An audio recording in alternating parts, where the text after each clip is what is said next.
Hello everyone, it's Myung Jan. Today I am going to read S4 4010, The Fly on the Ceiling, a math reader by Dr. Julie Glass.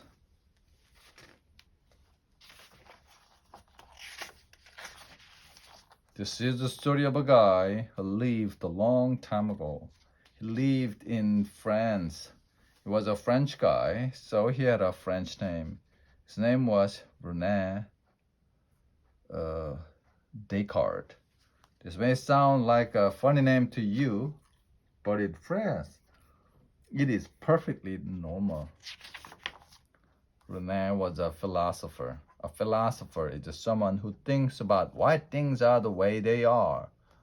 René was a great philosopher. Many of his ideas are still famous today. I think, therefore I am. But even though René was a great philosopher, he did have one problem. He was messy. This problem started out small, but it got bigger and bigger. The funny thing was, René did not know he had a problem until he started to lose things.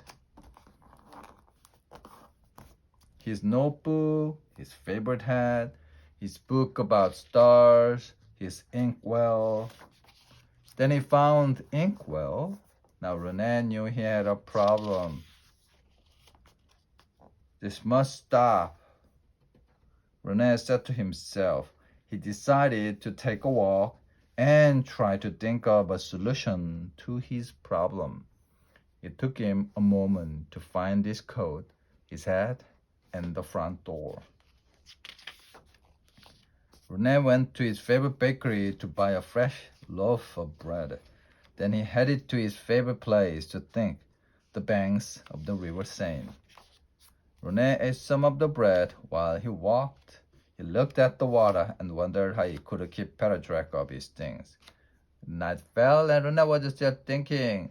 He was thinking so hard that he didn't look where he was going. Splash into the Seine went René Descartes. When he was fished out of the water, he was cold and wet and his bread was soggy. René walked home. By the time he got there, he was just sneezing and wheezing. He crawled into bed and fell fast asleep. The next morning, René felt dreadful. Not only that, but he couldn't find the handkerchief, or an extra blanket, or the logs to make a fire. He couldn't even find his soggy bread, which he should have dried out by then. René crawled sadly back into bed. He stared at his ceiling. The ceiling was the only place in his room that wasn't messy. René wished that he lived on the neat ceiling instead of on a messy floor. Just then he noticed a fly on the ceiling. The fly flew up and landed near one corner, then it flew up and landed in another corner. Then it landed above René's toes. Then it stopped right over René's head. René started to think. He wondered if the fly ever landed in the same place twice. This might seem like a weird thing to think about, but René was a philosopher, so it was normal for him. I need to record where the fly lands so I can know how many times it lands in the same place. He thought, but how can I do that? René thought and thought. Suddenly he had a brilliant idea. It was so brilliant that he jumped out of bed and did a jig. He knew how to record exactly where the fly landed on the ceiling.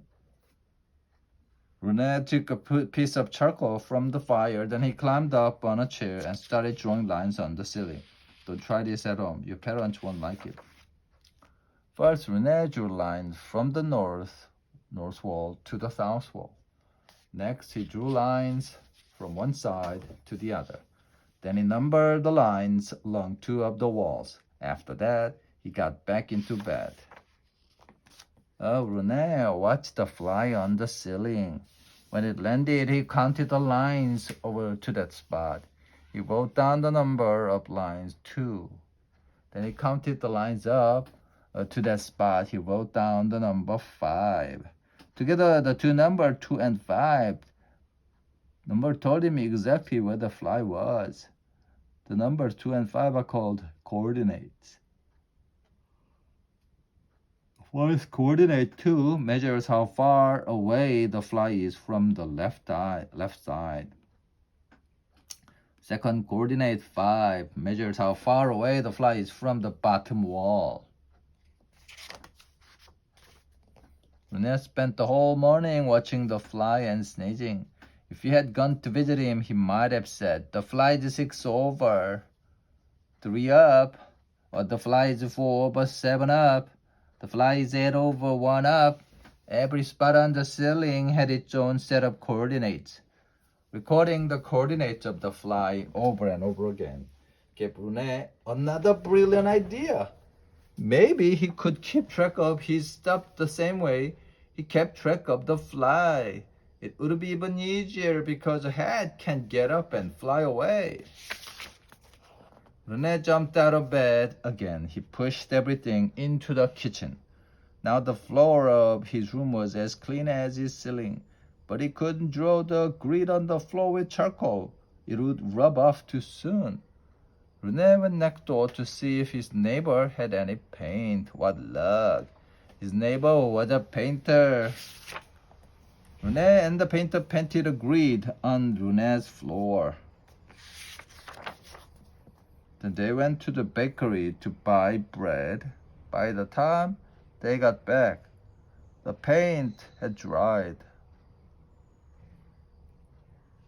The painter helped Rene put his things in place on the grid. They found Rene's hat, his star book, his quill pen, his old boots, his journal from when he was 10. Many other things that Rene didn't even know were missing. On a chart, Rene carefully recorded where everything went. Voila! After that, Rene's home was never messy again. Well, hardly ever. Rene's system caught on around the world. It was named the Cartesian coordinate system. Cartesian comes from Rene's last name, Descartes. Today, people still use the Cartesian coordinate system in many different ways. Okay, so maybe Rene Descartes wasn't really messy. Maybe he didn't really fall into the Seine or draw lines on ceiling. But even if nobody knows exactly how he did it, it's a fact that Rene Descartes made the Cartesian coordinate system very popular. And he was a damn good philosopher. The end.